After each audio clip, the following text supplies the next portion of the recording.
Hey guys, new fresh sales are up, so let's take a quick look. First one is Max Payne 3, 75% off, which takes it down to €7.49, $9.99 or £6.24.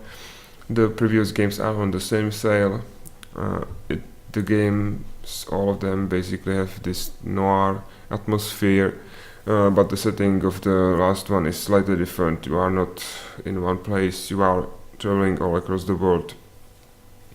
In the third game, Max Payne is burnt out drunk cop which works as a bodyguard for wealthy customers, and during one of his missions everything turns to shit. He goes bald for some reason and then goes on a rampage.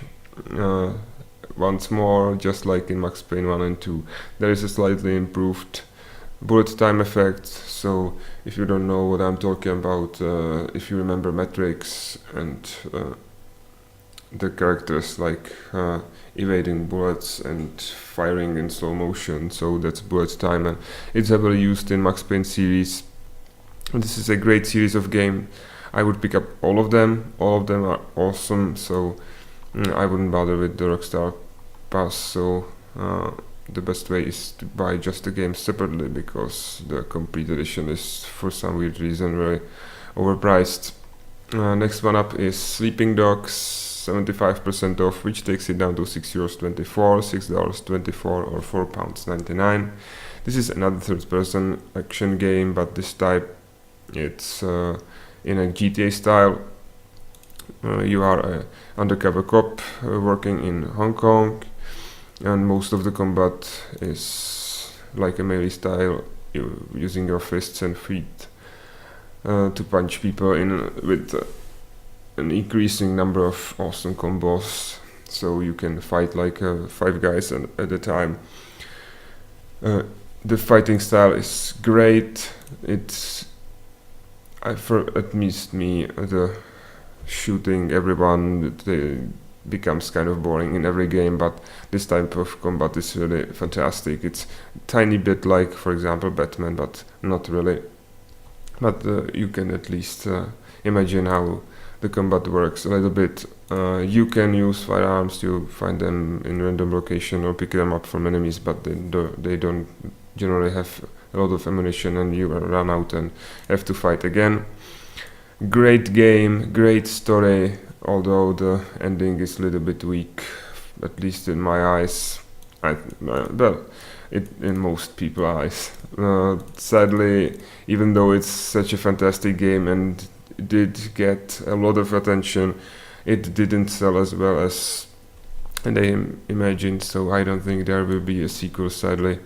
Just like with the latest Tomb Raider, they overestimated the projections, and then this game didn't sell as well.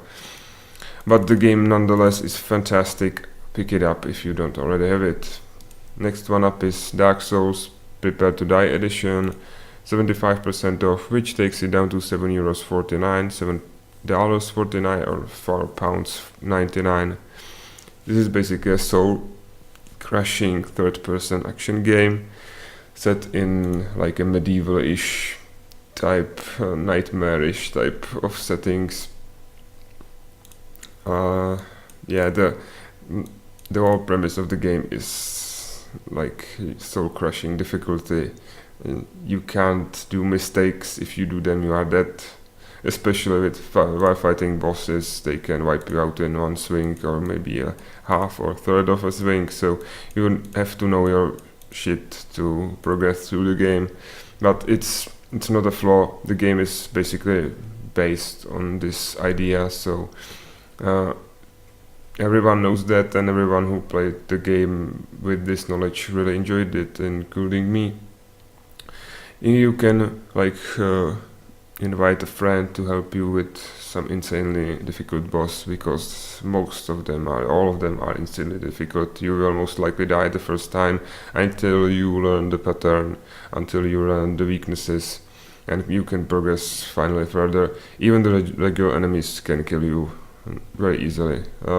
So this makes the game very challenging, but also very rewarding, because every progress is like a small victory. So yeah, that's all the pluses. The one slight weakness of the game is it requires Games for Windows Live. It got a lot of flack for this. I personally don't like the service very much. I had problems with it. I was unable to play some games, not Dark Souls particularly, but some other games like Dawn of War.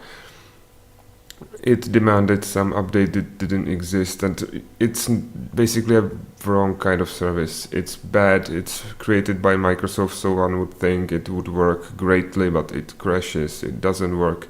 The servers are not working, so let's not ramble about it anymore. It is a fantastic game. You have to go through Games for Windows Live, so keep this in mind if you don't like the service, if it doesn't work very well for you. But otherwise, just pick it up if you like challenging games.